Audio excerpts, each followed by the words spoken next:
Au cœur du Madiran, le no-tourisme ne demande qu'à être développé. Le château de Crouseilles s'est engagé depuis de nombreuses années dans cette démarche.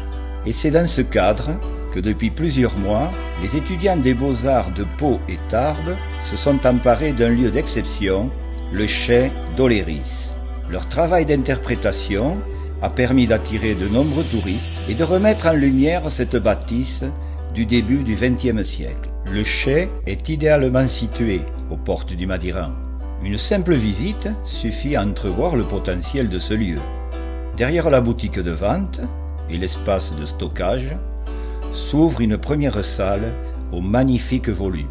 Espace de projection, lieu de réception ou d'exposition, ici, tout semble possible. Un peu plus loin, le chai et ses 170 mètres de souterrain creusés dans la colline.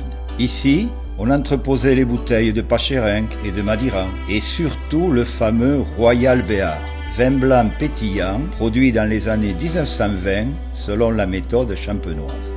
L'âme du chai, c'est son bâtisseur, le docteur Jacques-Amédée d'Oléris, homme de science et de progrès, né au milieu du XIXe siècle, épicurien et amoureux de la vigne. Cet homme public s'est servi des innovations de son temps pour faire progresser son territoire. Le chai d'Oléris est un condensé de ce qu'était capable d'entreprendre ce visionnaire passionné.